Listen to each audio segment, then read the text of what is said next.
I believe in God, yet I agree with the argument of the atheists that there is no proof or evidence for the existence of God. Yet I don't think it has a problem, and in this video I'll explain why. The atheists often have argued that there is no evidence for the existence of God, and put forward this as their best argument against the existence of God.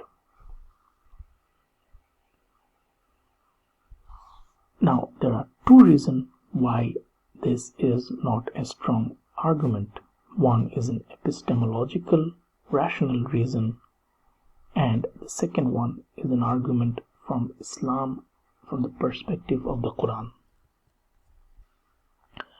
When the atheists say that there is no evidence for God and it's a problem for the theists, they're actually putting their argument on the basis of two misconceptions. Misconception number one is, if something is true, that thing must be provable. And misconception number two is, if something is not provable, that thing must be false. Now, we will look at it with the help of various examples. Some will be more technical and abstract, other will be more commonsensical and real life. We can have many examples, but we will just take 3 for this video. One is Gödel's incompleteness theorem, which is an example from mathematics. A logical example in the logical paradoxes such as liar's paradox, and real life example in a courtroom scenario. Mathematics is the basis of all our sciences and our knowledge. Even in mathematics, any consistent formal mathematical system, let's say F, in which there is a Gödel sentence, let's say GF, which will always be true but unprovable. You can read about it in the philosophy books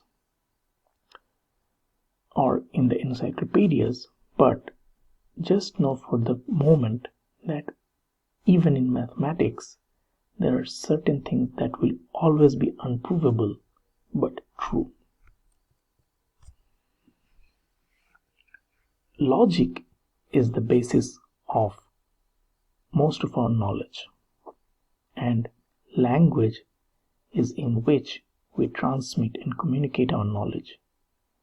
All our holy scriptures are in natural languages too. In logic and language, we have things like logical paradoxes, such as liar's paradox. Think of a statement A that says this statement is false. You cannot prove this to be true, because if you prove this to be true, whereas the sentence says it's false, this will lead you to a contradiction. You cannot prove this sentence to be false either, because if you prove it to be false, whereas the sentence itself says it's false, then the proposition becomes true, which is another contradiction. Even a more interesting example is unprovable paradox. Think of a statement that says this statement is unprovable. Now, if it is provable, then you are proving a falsehood, because you are proving something which is unprovable, which is a contradiction. But even more serious than that you can theoretically prove falsehood to be true. Another example would be Dyson statements. These are more formalized examples in the field of logic. But in short, these are example statements which are true but unprovable. Let's take the example of a common sense real life scenario in a courtroom. Let's think of a murder and a person who was accused of the murder. Let's think of an example where he is actually the culprit, but there is no proof against him or her in the courtroom. Therefore, if someone makes the statement that this person is the perpetrator, this statement would be true, but there will be no proof or evidence for this statement. Now one might argue how it is relevant for the existence of God. From all the examples we have discussed earlier, we have come to the conclusion that in our universe there are certain things, events, concepts, mathematical, language, and logical items that are true but have no evidence for it, and it is not a problem for these things to be true. But when it comes to God, who is defined as beyond and transcending this universe, in my argument, God should also be beyond and transcending the phenomenon of proof and evidence as well. Therefore, it will be intellectually dishonest to accept all the other things to be true without evidence or proof. These things are within our universe, whereas God, who, if he exists, should be beyond and transcending our universe, and beyond and transcending the phenomenon of proof and evidence, asking evidence for his existence would be intellectually dishonest as well as careless thinking. Now look at it from the Islamic perspective and from the perspective of the Holy Quran. One of the words used in the very beginning of the Quran is the word ghaib, unseen, unprovable, unknowable.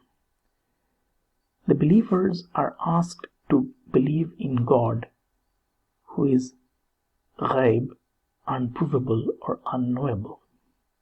Another very familiar word in the Quran is ayat, sign. Sign of God, not proof of God. Remember, sign, not proof.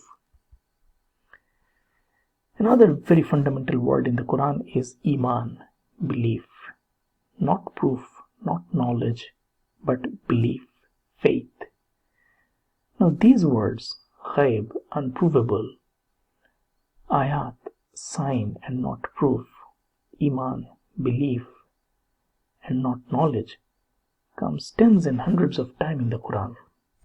So when we look at the relation between these words, the epistemology of the Quran becomes clear to us. God asks us in the Quran to believe in God who is in ghaib or unprovable, unknowable. Believe in him and not as a fact or a knowledge on the basis of sign of God, ayat of God, and not proof. There are a few problems with asking for evidence of God. Number one is the difference between belief and evidence. When you have evidence for something, that thing becomes a common knowledge. For example, the existence of the city of London, or the existence of proton or electron. God asks us to believe in him not the way we know the existence of the city of London or the existence of proton or electron. And it's also impossible to prove God empirically. because he transcends and beyond this universe.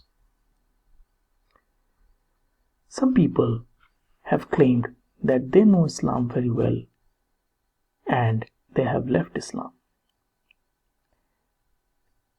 They have practiced Islam for many years and they could not find any evidence or proof for God. Now this is very interesting. Imagine you buy a car and drive it for 20 years, and after 20 years, one day you just start complaining that the seller has given you a car instead of an airplane for the price of the car. And you start to arguing to the seller to replace your car with an airplane. But whereas your original car purchase agreement was for the purchase of a car, the same things happens in the case of Quran, which never gives you a promise to give you evidence. Imagine if we can prove the existence of God with the help of state-of-the-art technology in the year 2100. Beyond that year, everyone will believe in God with the help of evidence and proof as a common knowledge or a fact. That would be very unfair for everyone in the history of humanity who did not have access to this state-of-the-art technology and evidence. That would be very unfair for someone living in the year 210 who had to believe in God on the basis of rationality, logic, and so on. Now there are certain things which are beyond the scope of this video, such as why we should believe in the God in Islam then. What is the foundation for faith in God in Islam, and how we can justify our faith and belief? The short answer would be with the help of logic, sound intuition, rationality, we can have our beliefs. Also beyond the scope of this video is how the atheists misunderstand and misapply certain terms in the argument that there is no evidence or proof for God's existence. When they say there is no evidence or proof, they means empirical evidence or scientific evidence, because there are other forms of evidence such as legal evidence, circumstantial evidence, intellectual evidence, witness or testimony. But they never say that there is no empirical and scientific proof for God's existence, because it won't sound as attractive or authoritative. But if they had made that argument that there is no empirical or scientific proof for God's existence, we will just ask them back, why should there be some empirical or scientific proof for God's existence, whereas God is not a scientific or empirical entity? We are not claiming that. In conclusion, evidence-based knowledge is perfectly sound position, especially when it comes to created things, contingent things of this world.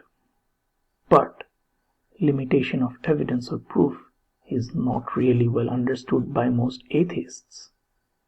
And when it comes to God, the limitation of evidence and proof and its inapplicability is never considered by the atheists. When it comes to Islam, evidence or proof is not the main claim of Islam. It's not even a claim at all. Instead, from the Quranic perspective, we should believe in God with the help of logic, rationality, sound intuition, and human intellect. In conclusion, therefore, the argument that there is no proof for the existence of God is epistemologically an inaccurate argument and Islamically an irrelevant argument. Thank you for watching this video.